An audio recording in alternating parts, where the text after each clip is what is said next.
에베소 교회 그리고 나라는 제목으로 함께 말씀을 나누려고 합니다. 이틀 전에 경기도에 사시는 권사님이 전화를 주셨습니다. 전화를 자주 하시는 분이 아닌데 전화를 주셔서 연락을 받게 되었습니다.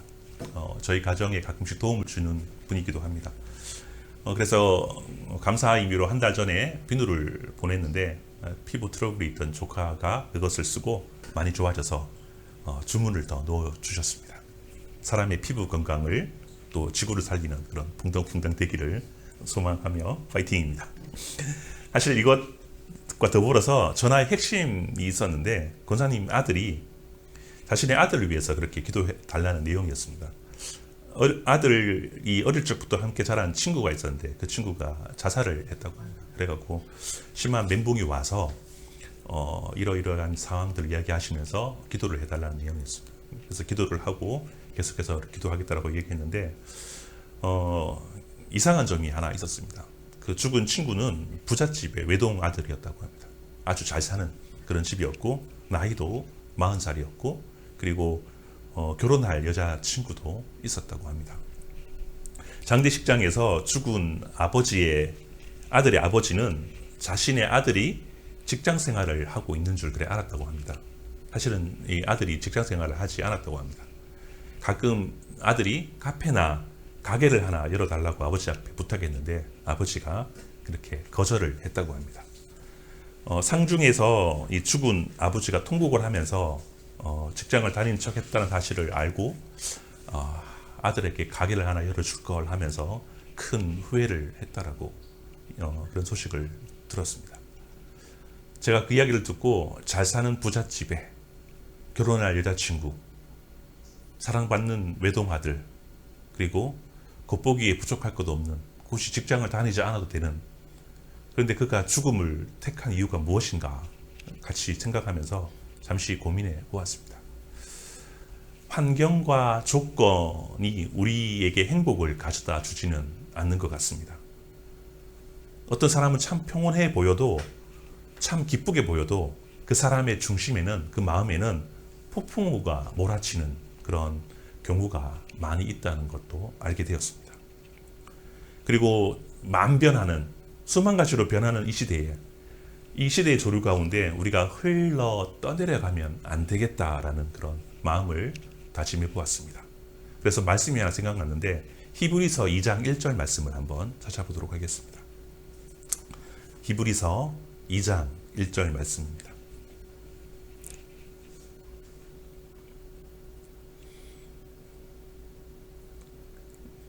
찾으셨죠? 같이 읽어보겠습니다. 시작. 그러므로 우리는 들은 것에 더욱 유념함으로 우리가 흘러 떠내려가지 않도록 함이 마땅하니라.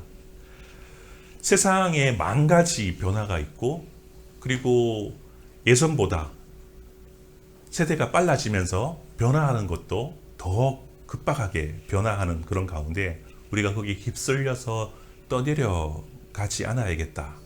그리고 우리가 들었던 그 복음, 생명의 말씀으로 우리가 그것을 유념함으로 우리가 흘러 떠내려가지 않는 어떤 힘이 될 것이다 라고 생각하면서 말씀을 묵상해 보았습니다.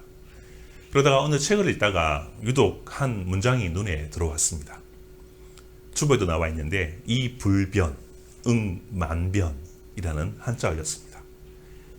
이로써, 불변으로서 만 가지 변하는 것을 대응한다라는 그런 이야기입니다.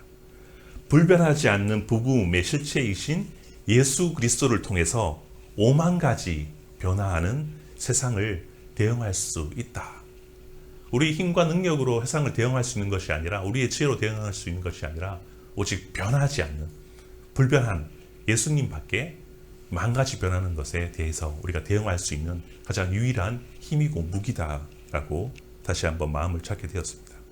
시시각각 변화가 예전보다 수십 배, 수백 배 빨라진 세상 속에서 한길 사람 속을 살피기 힘든 오늘날 시대에 저와 여러분의 그 마음은 어떻게 대응을 하고 있는지 궁금하기도 합니다.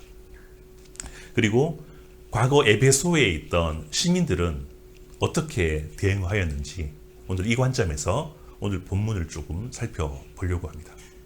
오늘 성경은 하나님이 계시했던 내용을 사도 요한을 통해서 이제 에베소에 전달된 내용입니다.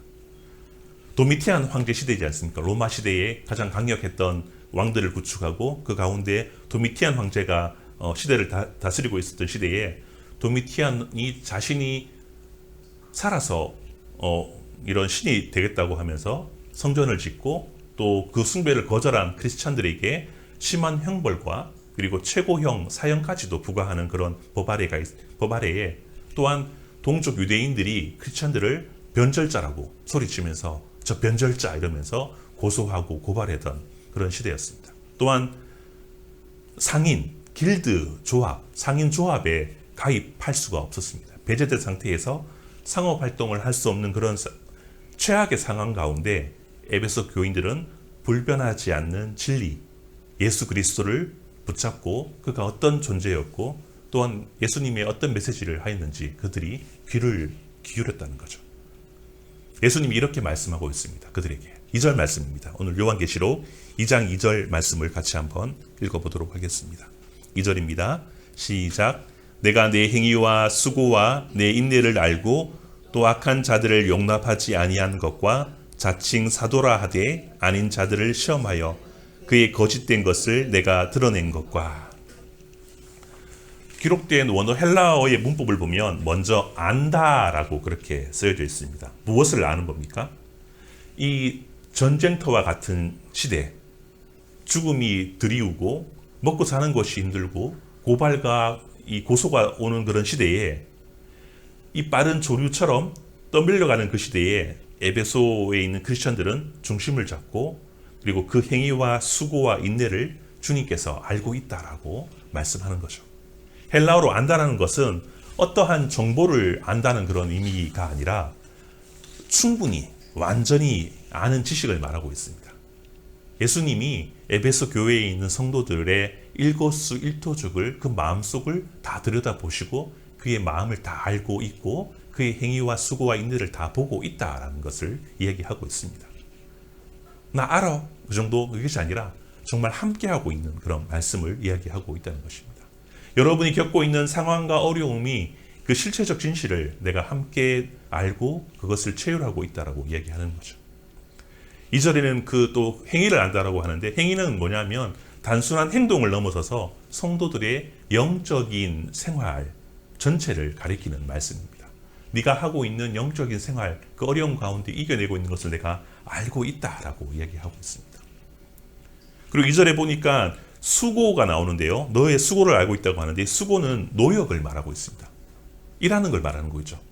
그리스도인들이 상업 길드에 가입하지 못해서 장사를 하지 못합니다. 그래서 어떤 일을 했냐 하면 나비질에 허드렛 일을 아주 싼 노동에 어려운 일들을 했다는 거죠. 우리 옛날에 조선시대나 어릴 때 보면 이제 부모님들이 바느삭질을 하면서 알바를 했지 않습니까? 생계를 유지했던 것처럼 정말 힘든 일, 남들이 하지 않는 일, 그런 일들을 해나가면서 돈을 충분히 받지 못하고 그 일들을 하고 있음을 주님께서 잘 알고 있다라고 이야기하고 있습니다. 영적인 생활을 잘 하고 있는 것, 그리고 네가 노동을 하고 있는 것, 그 모든 것을 내가 잘 알고 있어 라고 그렇게 이야기하고 있습니다. 그리고 하나 더 칭찬한 것이 뭐냐 하면 자칭 사도라고 하는 거짓 선생들을 용납하지 아니했다라고 이야기를 하고 있습니다.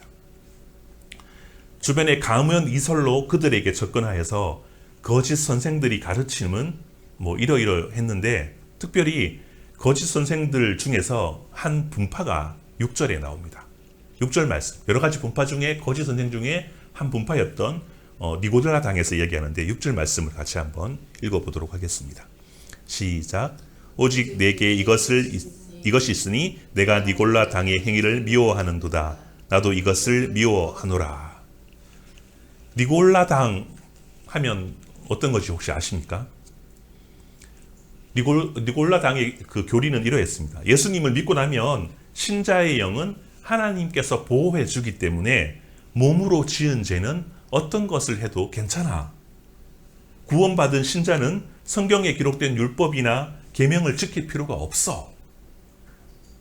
즉 에베소 크리스찬들에게 다가와서 이렇게 속삭이면서 부도덕하고 방종하고 술 마시고 뭐 이러한 것들을 잡다한 것들을 해도 된다라는 그런 감언 이설을 했다는 거죠. 그러한 소리를 이런 지하에 거절하고 그들을 미워했다라고 성경은 이야기하고 있습니다. 이러한 교리가 오늘날 이단들과 맞닿아 있지 않습니까? 어디랑 많이 닮아 있습니까? 구원파입니다. 구원파. 구원파의 시초가 아마 니골라당이라고 저는 생각을 해보았습니다. 그리고 주님 보시기에 다시 2절로 돌아와서 보면 3절에 가면 에베소 교회는 게으름이나 나태와 거리가 먼 교회였다라고 이야기를 하고 있습니다.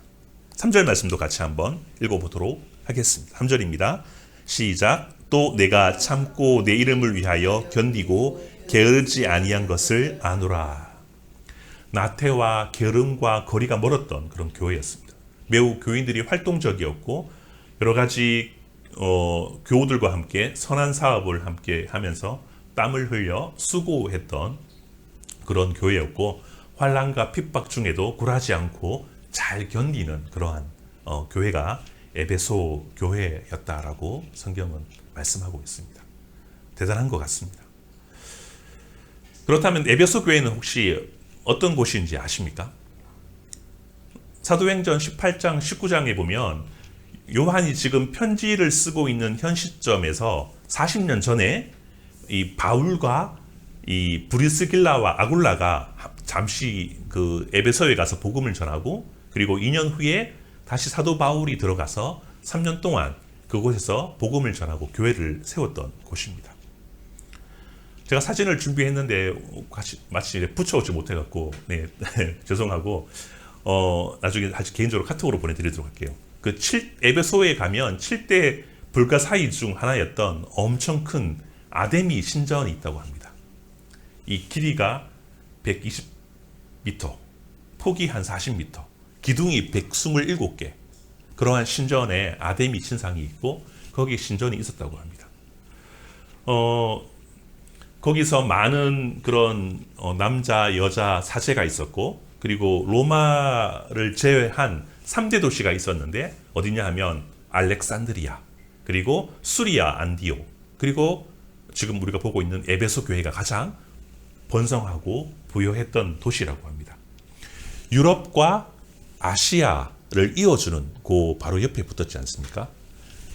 오늘날 터키 지역인데 유럽과 아시아를 이어주는 첫 번째 관문 도시가 반드시 통해야 되는 도시가 에베소였다는 거죠. 에베소를 통해서 도로가 나 있기 때문에 에베소를 통해서 유럽과 아시아를 왔다 갔다 하면서 무역을 할 수 있던 그런 곳이었다고 합니다. 상해를 가보신 분은 아시겠지만 상해 주변에 세계적으로 가장 물동량이 많은 곳이 바로 도시 중에 바로 상해가 있는데 그런 도시와 비슷하다라고 생각하면 좋을 것 같습니다.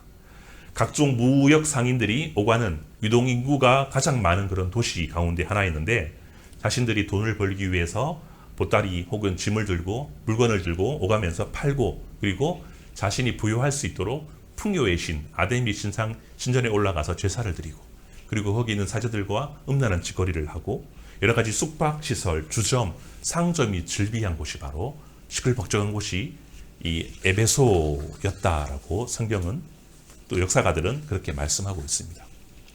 그 도시에 바로 바울과 또 브루스길라와 아굴라가 가서 복음을 전하고 교회를 세웠고 또 여러 제자들과 함께 거기서 또 바울의 제자들이 거기서 섬기고 사역을 했던 곳이었습니다. 하나님의 은혜로 말미암아 그곳에도 복음이 먹혔다는 것이죠. GDP가 엄청 높고 돈이 많이 풀리고 풍족한 상품과 물량이 풍부한 곳에서 먹기 살기 편한 곳에서 물질로 채울 수 없는 그 어떠한 영적 공간이 필요하고 그것이 먹혔다라는 것을 성경은 우리에게 알려주고 있습니다. 그렇게 세워진 곳이 바로 에베소 교회였다는 거죠. 세상 조류에 휩쓸리지 않고 복음의 진리와 세속의 물질과 물질과 희석되지 않고 어려움과 핍박 가운데 있었지만 결국 굳건하게 믿음을 지켜내고 이 영적으로 우뚝 선 곳이 바로 에베소 교회였다. 그러면서 오늘 2절과 3절과 너희 수고와 또 인내와 여러 가지 것들을 내가 알고 있다라고 이야기한 것이죠. 동일하게 우리 가정 가운데, 교회 가운데, 우리 품격토리 가운데, 퐁당퐁당 가운데, 일회 가운데, 우리가 속해 있는 곳 가운데 하나님께서 에베소와 동일한 그런 메시지를 우리에게 주셨기를 소망합니다. 너희의 수고와 인내와 그 어려움들을 내가 알고 있다. 잘 견디는 것을 알고 있다라는 그런 칭찬들이 있기를 소망합니다. 근데 에베소 교회도 하나님께서 지적하신 것이 하나 있는데 4절 말씀을 같이 한번 읽어보도록 하겠습니다. 4절 말씀입니다. 시작. 그러나 너를 책망할 것이 있나니 너희 처음 사랑을 버렸느니라. 처음 사랑을 버렸다라고 이야기를 하는데요. 처음 사랑이 무엇입니까? 처음 사랑은 하나님에 대한 순수하고 열정적인 그런 사랑, 또 성도들에게 대하는 그런 순수하고 또 열정적인 그런 사랑을 말할 것입니다. 에베소 교회가 40년 이후에 이제 그 사도 요한을 통해서 편지로 썼는데 너희는 잘하는 거 알고 있는데 한 가지 부족한 것이 40년 전에 세워졌던 그 첫사랑을 너희들이 지금 잊고 있는 것 같다라고 이야기한 것이죠. 예레미야 2장 2절에 보면 내 청년 때의 인애와 내 신혼 때의 사랑을 잃어버렸다라고 이야기를 하고 있습니다. 이스라엘 백성이 하나님과 만났던 처음 사랑을 잃어버렸던 것처럼 동일하게 40년 전에 사도 바울이 세운 교회 가운데 너희의 그 사랑과 그 열정과 그 순수했던 것들이 지금 40년 지난 후에 믿음의 2세대, 3세대에게는 잘 보이지 않는다라고 이야기를 한 것이죠. 그때의 열정과 사랑이 좀 식어 있다라고 지적을 하고 있는 것입니다. 그러면서 오늘날 각 개교회들은 어떤가? 교회마다 성도님들의 어떤 그런 믿음과 수고와 행위와 인내를 다 지금도 하고 있고 잘하고 있습니다. 그런데 교회 안에 열정이 식고 주님을 향한 그 첫사랑이 그 식어져 있는, 또 성도들 간의 어떤 그런 교류와 사랑이 식어져 있는 모습들을 보게 됩니다. 아니 지금 내 한 몸 건사하기도 힘든데, 신앙생활 하기도 힘든데 다른 사람을 돌보고 예전처럼 막 뜨겁게 시간과 열정과 물질을 다 바쳐서 내가 그렇게 할 수 있는 그런 모습들이 보이지 않는다는 것이죠. 에베소 교회가 오늘 한국 교회가 닮아 있는 모습이라고 생각이 되어집니다. 주님은 이것에 대해서 책망을 하고 계십니다.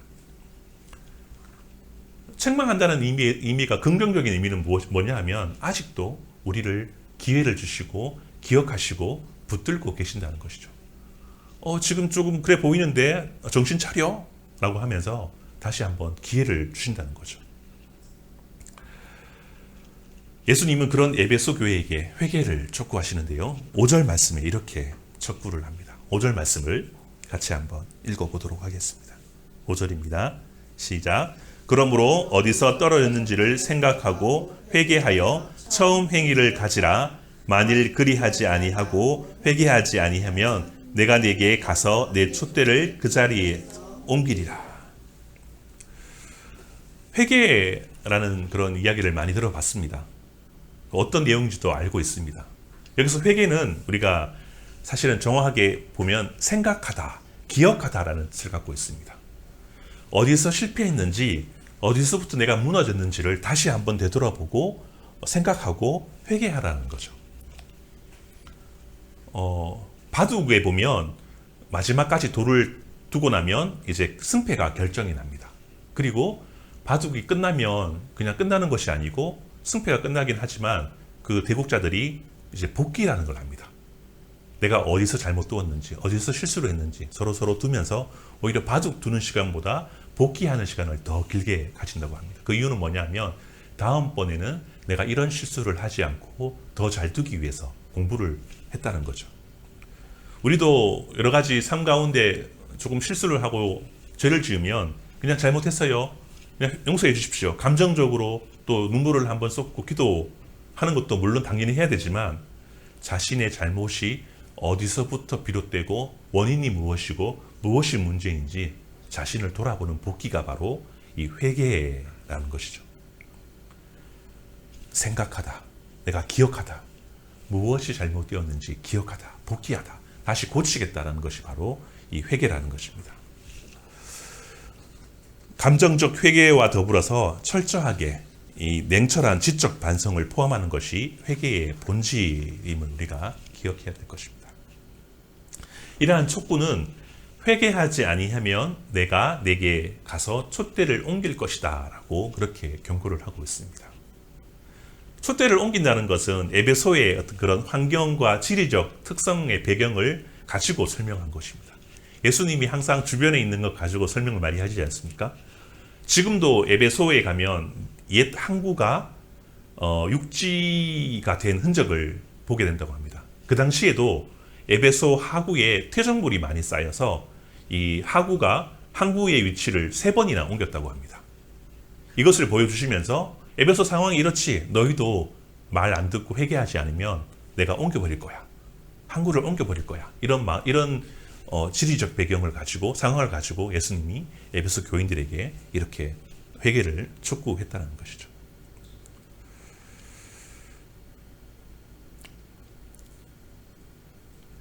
회개하는 자는 그러지 않겠다는 하나님의 경고가 아직 유효하다는 것이고요. 그리고 오늘 성경이 말하기에 오늘도 우리는 예수님의 보혈을 가지고 회개의 자리로 나아가고 또 처음 사랑을 회복하고 하나님께 새로운 결단들이 우리에게 있어야 될 줄 믿습니다. 결국 이러한 상황에서 끝까지 수고와 행위와 선한 행동과 더불어서 회개하며 처음 사랑을 회복하는 자들에게 하나님께서 이러한 것을 주시겠다라고 이야기하는데요. 7절 말씀이 나와 있습니다. 7절 말씀을 같이 한번 읽어보도록 하겠습니다. 시작. 귀 있는 자는 성령이 교회들에게 하시는 말씀을 들을지어다. 이기는 그에게는 내가 하나님의 낙원에 있는 생명나무의 열매를 주어 먹게 하리라. 생명나무, 우리가 잘 알고 있는 그 나무가 맞습니다. 선악과 옆에 있던 그 나무가 바로 생명나무입니다. 선악과 대신에 생명나무를 먹게 되면 영원히 우리가 죽지 않고 생명을 유지하며 또 죄가 없는 가운데 살아가게 되는 그런 나무가, 열매가 생명나무의 열매입니다. 즉 인류의 본래의 모습, 타락하지 않는 모습, 죄가 없던 상태를 이야기하고 있다는 거죠. 그러한 하나님의 놀라운 구원의 은혜, 죄가 없는 상태를 너희에게 천국을, 하나님의 나라를 주시겠다는 말씀인 겁니다. 사실 이 이미지는 어디 있냐면 에스겔서 47장 12절에 나오는데요. 이 생명나무가 종말에 하나님께서 회복하실 때 새로운 세상에서 하나님 보좌로부터 흘러나와 광 좌우에 맺히는 그런 열매를 예고하고 있는 그런 말씀입니다. 그 다음 시간에 보겠지만 에베소에는 왜 다른 것이 아닌 생명나무를 주시겠다고 이야기한지 혹시 아십니까? 다른 교회는 힌도를 주기도 하고 하는데 생명나무를 주시겠다라고 이야기를 합니다. 사실은 에베소에서 이렇게 이야기한 것은 뭐냐면 에베소에 있던 아데미 신전 앞마당에 정원에 보면 큰 나무가 우뚝 서 있다고 합니다. 그 나무에 가면 그 주변 안에는 체포하고 체벌을 받지 않는다고 합니다. 내가 죄를 져도 그 바운드리 나무 곁에 있으면 누구도 잡아갈 수 없다라고 이야기하는 것이죠. 그것을 보여주시면서 그리스도인은 당연히 거기에 가지 않지 않습니까? 못 가지 않습니까? 그러나 이런 상황을 비교하면서 그들이 체포와 체벌을 면할지는 모르지만 그들 역시 영원한 심판 아래에 있는 사람이다. 그러나 너희는 내가 주는 생명나무, 그 열매를 통해서 너희는 종말의 완성과 심판 가운데 죽지 않고 영원한 생명을 누리게 될 것이다 라는 것을 대조해서 보여주고 있는 말씀인 것이죠. 그들이 아데미 신전 중앙에 있는 그 나무에 너희는 가지 못하지만 너희는 그것보다 더 좋은 하나님께서 영생을 주시는, 불변을 주시는 그 생명나무 열매를 너희에게 주시겠다라고 이 생생한 현장의 학습으로 하나님께서 우리에게 말씀하고 있다는 것입니다. 말씀을 마치도록 하겠습니다. 여러분 마음이 어떻습니까? 힘드십니까? 여러 가지 일로 상황과 또 여러 가지 환경 가운데 요동치는 것들이 혹시 있습니까? 가족들의 어떤 문제와 학업과 또 친구의 갑작스러운 죽음으로 인해서 여러 가지 상황 가운데 마음이 수만 가지 변하고 있으십니까? 먹고 사는 문제 때문에 여러 가지 심리적 압박들이 오고 있습니까? 물론 저도 그렇습니다. 누구에게나 이런 마음의 변화와 심리적 압박과 여러 가지 두려움들이 있을 것 같습니다. 그러나 변하지 않는 것, 이 불변하신 예수님을 가진 우리는 응만변, 만 가지 변하는 세상에 대응할 수 있음을 기억하시고 예수님으로 인해서 예수님과 함께 날마다 승리하며 날마다 새롭게 우리의 마음을 다짐하며 하나님과 발맞추어 나가며 세상을 더욱더 아름답게 만들어 나가는 저와 여러분 되기를 소망합니다. 에베소 교회를 뛰어넘는 저와 여러분 되기를 소망하면서 같이 한번 기도하겠습니다.